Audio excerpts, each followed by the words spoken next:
Assalamualaikum everyone, welcome to my channel Mosma Patul. If you still have not subscribed my channel, so subscribe it now to watch more informative videos on my channel. As all of my videos are very informative for all students. And आज की video भी बहुत ज़्यादा important है third year के students के लिए which are enrolled in UOG, University of Gujarat, and they are doing ATA means BA. When students enrolled in third year, their syllabus type change, so they don't understand कि हमारा paper किस तरह से आएगा, उस paper में marks division किस तरह की होगी, because आप इंटर तक पढ़ते हैं, उसमें ऑब्जेक्टिव पेपर भी आता है and you have MCQs in that paper.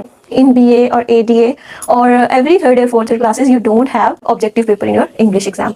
So इस वीडियो के अंदर I will discuss the pattern of third year English paper for UOG students, ताकि आपको मार्क्स डिवीजन के साथ ये भी पता चल जाए कि आपका जो एग्जाम है इंग्लिश का वो किन किन चीज़ों पर बन के आएगा. So let's start it.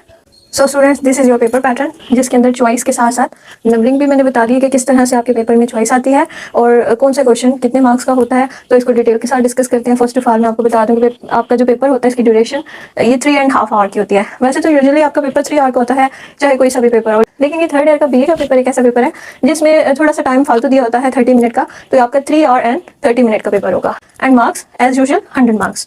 आपके BA या ADA में सिलेबस कौन कौन सा होता है?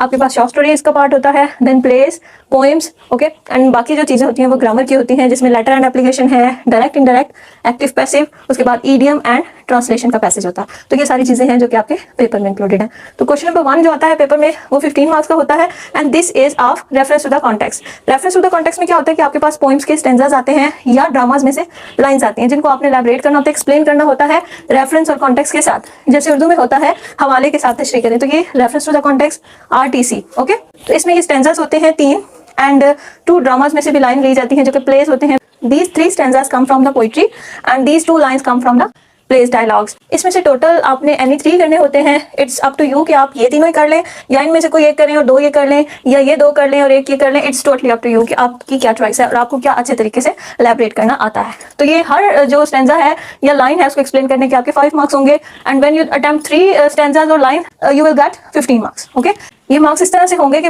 1 नंबर आपका रेफरेंस का होगा, 1 नंबर आपका कॉन्टेक्स्ट का होगा and remaining 3 marks for explanation. Okay, so ये क्वेश्चन आता है पोइट्री एंड प्लेस में से.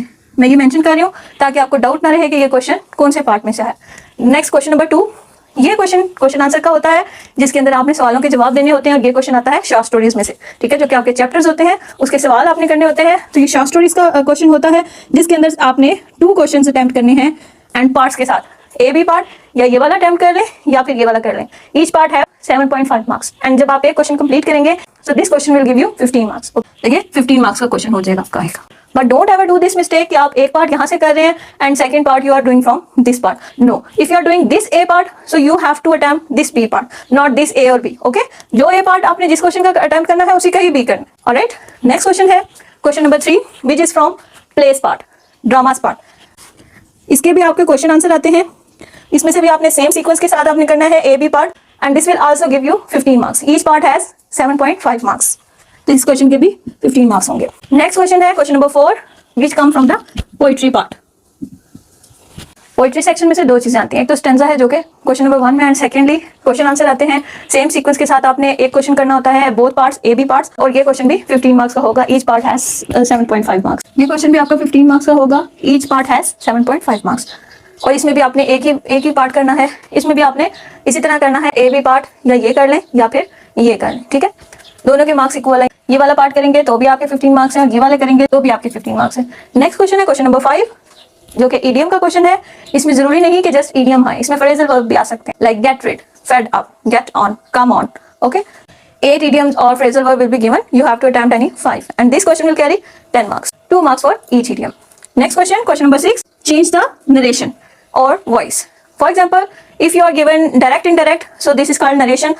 You are given to direct narration, you have to change it into indirect narration. And if the question is about voices, if you have given active voice, you have to convert it into a passive voice. And if you are given passive voice, you will convert it into a active voice. So इस तरह से आपने narration को change करना है and voices को change करना है. Active passive या डायरेक्ट इनडायरेक्ट में से कोई सा भी क्वेश्चन आ सकता है. मोस्टली डायरेक्ट इनडायरेक्ट आता है लेकिन सम टाइम एक्टिव पैसिव भी आ जाता है. तो आपको दोनों को ही प्रिपेयर करना होता है. ऐसा नहीं कि आप हर बार ये सोचें कि ज्यादातर नरेशंस आती हैं डायरेक्ट इनडायरेक्ट तो हम डायरेक्ट इनडायरेक्ट को करें और एक्टिव पैसिव वॉइसेस को स्किप करते हैं. So it will be totally wrong. You have to prepare both of these things. Don't skip anyone. ये नरेशन या वॉइसेस आपको 10 गिवन होंगी और एनी 5 आपने अटेम्प्ट करनी होंगी. ओके, एनी 5 आपने अटेम्प्ट करनी है, नरेशन और एक्टिव पैसिव, जो भी वॉइसेस आपको दिए हैं या जो नरेशन आपको गिवन है। नेक्स्ट क्वेश्चन है लेटर का, क्वेश्चन नंबर 7, लेटर या application. So question will be like this, write a letter to, जो भी आपका लेटर जो एग्जाम में आएगा वो इस तरह से गिवन होगा और ये लेटर 10 मार्क्स कैरी करेगा।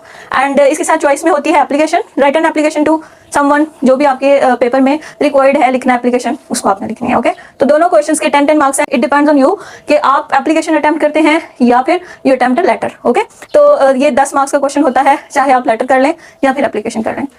लास्ट क्वेश्चन है ट्रांसलेशन का। I think this question you are attempting since your childhood, आप बचपन से ये कर रहे हैं। ट्रांसलेशन का क्वेश्चन है, ट्रांसलेशन इनटू इंग्लिश करनी है, translate given passage into English. 10 marks का क्वेश्चन है ये। आपको एक पैराग्राफ गिवन होगा in Urdu and you have to translate into English.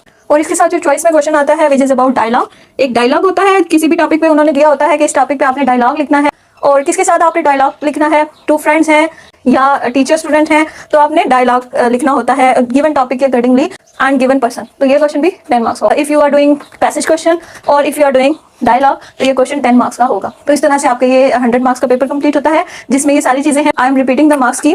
15 marks stanza के क्वेश्चन में से है, 15 मार्क्स आपके शॉर्ट स्टोरीज के क्वेश्चन है, 15 मार्क्स ड्रामा क्वेश्चन में से है क्वेश्चन आंसर के, ये 45 मार्क्स हो गए। 15 मार्क्स पोइट्री क्वेश्चन के आंसर के हैं, 10 मार्क्स ईडियम, 10 मार्क्स नरेशन और वॉइसेस, 10 मार्क्स लेटर और एप्लीकेशन एंड 10 मार्क्स पैसेज और डायलॉग के हैं।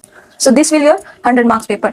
आई होप कि आपको मार्क स्कीम भी समझ में आ गई होगी, that how examiner divide the marks in this paper and how much you choice you get in the paper, और किस तरह से आपने इसको प्रिपेयर करना है according to the choice and according to the marks division. I hope paper pattern को देखने के बाद आपकी सारी चीजें, सारी कंफ्यूजन क्लियर होगी कि क्या सिलेबस है आपके बीए में और किस तरह से पेपर आना है यूओजी का। तो आई होप कि आपकी जो प्रिपरेशन है वो बहुत अच्छी होगी कमिंग एग्जाम के लिए। This video according to me very useful for you.